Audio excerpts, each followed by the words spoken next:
Ate Dangdang! Hello, Ate Dangdang! Kumusta ka? Miss you, Ate Dang! Andito si Pogi! Umbrella. Maambon. Ayan mga kababayan, malayo pa lang nakatanaw na si Ate Dangdang nakangiti. 4, 5, 6, 7, 8. Ay, ikaw man yung dapat kung ikaw na, mag-utos ka na lang ng iba. Hindi nga pwede mapagod ka eh. Pupul ko rin yung katawan mo. Papahinga. Tapos vitamins kain, tulog, habang ginagawa. No? Kasi siyempre ngayon, nararamdaman ng tayo, malakas ka ngayon kasi may gamot, vitamins. Para mabilis kang gumaling. Baka naramdaman maganda yung katawan mo, malakas ka, ipapanag ka naman sa trabaho, hindi pwede. No? Sa 6 na buwan, hindi ka pwede magtrabaho. Hindi pwede mapuyat, hindi pwede magtrabaho. Kahit tulog lang, inom gamot. Ay, isa matikot na dito. Para maiiwin sila kay ano.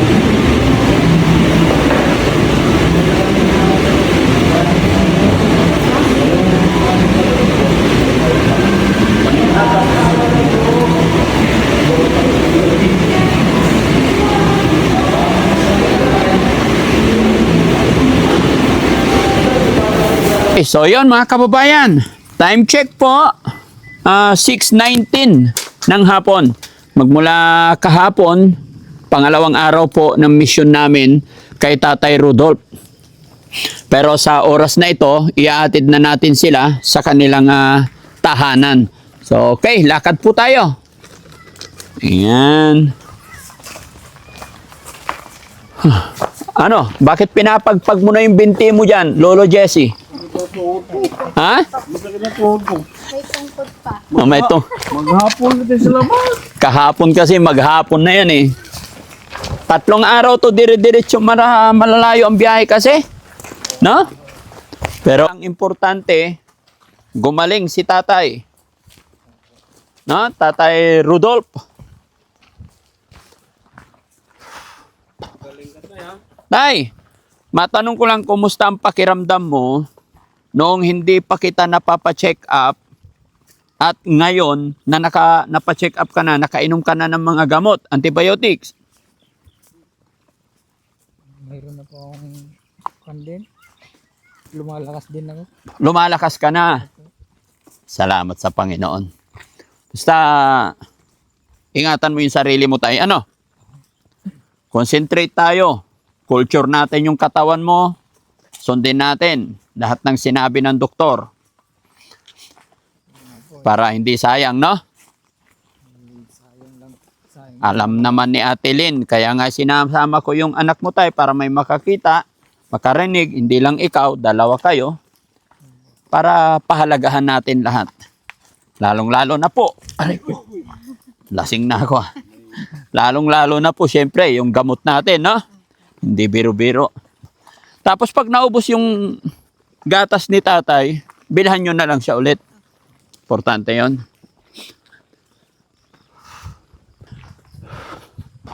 Palapit na ng palapit ang bahay sa inyo tay. No? Plano nga niya noon una printingan daw. Oo.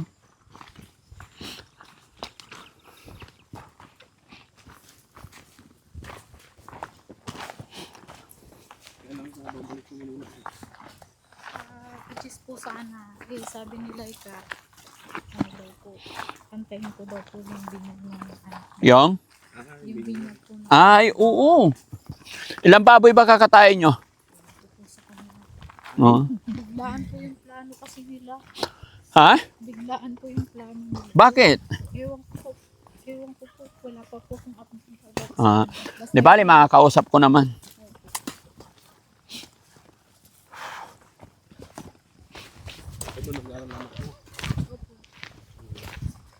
Asawa mo nandoon, di ba? So, nagtatrabaho ngayon sa asawa mo doon? Bagay, okay yun.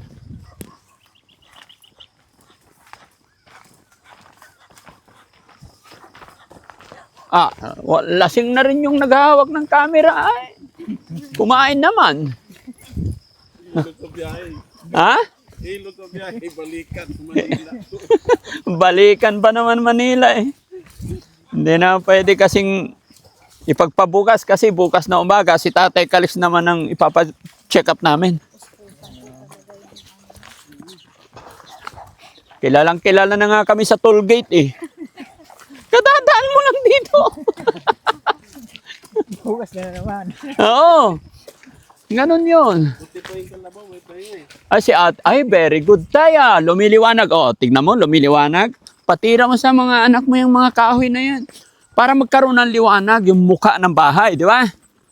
Eh, dati parang bahay na mangkukulam eh. Oo, hindi makita ang bahay. Natabunan ng punong kahoy. Hindi gaano mainit. Oo, hindi. Kailangan yun. Hindi dito sa likod, di sa gilid. Pero itong harapan, halaman lang. Ate Dangdang! Hello, Ate Dangdang! Kumusta ka? Miss you, Ate Dang! Andito si Pogi! Umbrella. Maambon. Ayan mga kababayan, no, malayo pa lang nakatanaw na si Ate Dangdang nakangiti. Akala ko ako ang iningitian. Si Chano pala.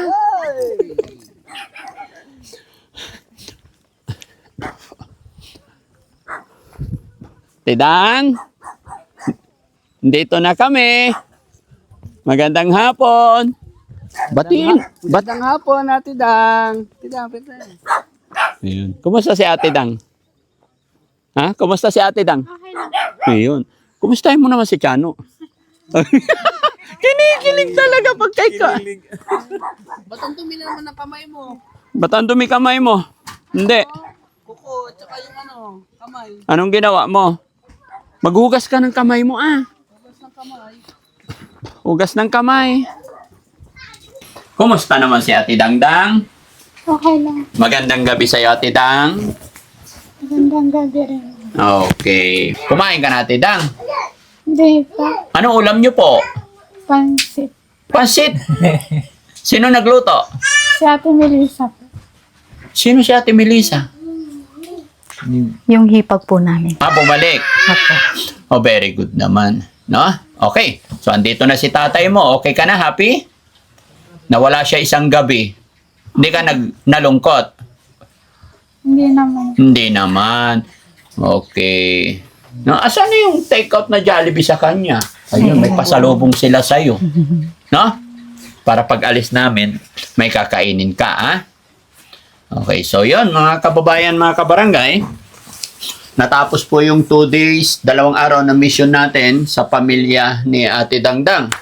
Kaya salamat sa Panginoon. Bagamat pagod, pero masaya na kami. At kung inyong narinig, yung sinabi ni Doktor, confirm po yung sakit ni tatay. At, pero sabi ni Doc, wag mamroblema, wag mag-alala. Hanggat ginagamot natin, ay gumagaling. Dahil ang sakit na yan, nagagamot na. No? Okay ka lang ba, tay? At nangangalumata pa rin si tatay? Ha? Wala po. Painumin lang yun ng vitamins, no? Alam nyo naman yung sinabi ni Doc, tuloy-tuloy yung vitamins. Apo. Okay, para walang problema. Pataba ka, tay. Huwag ka na muna magtrabaho. Ano po? Eh, may mga natulong naman, kaya ingatan mo muna yung katawan mo, ha? So, yon mga kababayan. Mayroon pa rin nagpaabot ng tulong pinansyal para sa pamilya ni Dangdang. Bagamat gaya ng aking sinabi, napakalaking bagay po itong mga pinapaabot ninyo para sa mga beneficiary natin. Kaya eto mga kababayan, nagpadala po si Pinay sa Holland ng 3,000. Ang mensahe po niya is para sa tatay ni Charmaine. Pambili ng sapatos at bagong tsinelas. Okay? At saka si Aisel Kabatingan. Tama ba? Aisel Kabatingan, nagpadala po siya ng 5,000 para kay Tatay Rudolph at Dangdang. 2,500 grocery, 2,500 gamot ni Tatay. Ma'am Aisel Kabatingan, pagpaumanhin nyo po, hindi na kami nakapag-grocery. Kasi sa sobrang dami talaga naming ginagawa at alam ko nandito naman yung mga anak ni Tatay at para mapag-decide din sila kung ano yung mga priorities na kailangan nila. Dahil mga nakaraan, nagbigay naman tayo ng groceries. Kaya iaabot na lang namin cash. Ano? At saka kay Joanne Puno, para kay Tatay Rudolph, nagbigay po siya ng 2,500. No? Kaya maraming salamat mga kababayan, mga kabarangay. Lalong-lalo na sa nagpadala mula rito kay Pinay sa Holland na nagbigay ng 3,000. At saka Aisel Kabatingan na 5,000. And Joanne Puno nagbigay ng 2,500. Kaya mayroon silang matatanggap na 10,500. Asahan ko, Rizky? Ay, nandito. Ayan. So, muli po, maraming salamat, no? Kanino ko po ibibigay? Kay Father. Sige, tanggapin mo muna, ma'am. Tapos forward mo na lang. 1, 2, 3, 4, 5, 6, 7, 8, 9, 10. 10,500. Salamat po. Yun, may gamot na, may cash pa si tatay, no? Salamat po. Deserve nyo po yan, tay, kasi para mabilis gumaling. Ingatan nyo po yung pera nyo. Ano po, tay?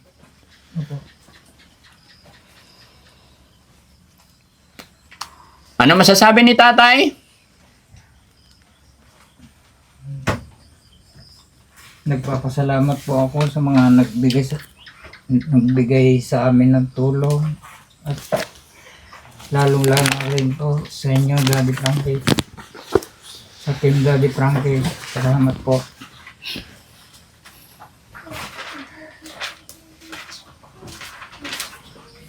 Yun lang po ang masasabi ko. Okay. So, ma'am, natatandaan mo yung sinabi ni Doc, yung kailan tayo babalik? Opo. 29 ba? 29 po. 29. So, naka-ready kayo sa araw na yun, no? Kasi papakuhaan na naman yata siya ng dugo, ano? Panibagong check-up. CBC, Oo. cholesterol at saka uric po. RCBC? Uric? CBC po. CBC. Kala ko RCBC. Bangko yun eh. Bangko. Bangko ba yun? Pinapatawa ko lang si tatay. Na? O, para makikita ko ano yung pagbabago ng paggagamot natin. Apo. Kabilin-bilinan po ni Doc, yung pang-umaga, 1 hour before breakfast. Breakfast.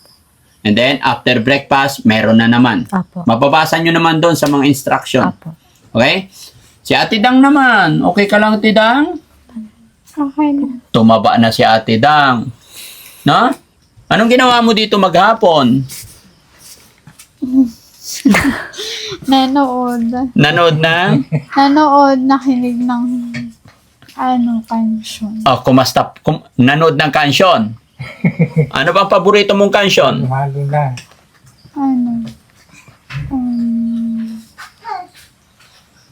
To love you more. Ay, to love you more. Para kanino yung to love you more? Ha? Sabihin mo nga po para kanino? Para marinig niya. Oh, kahit initial lang, letter C. Ha? Mercy. Letter C. Yung name niya.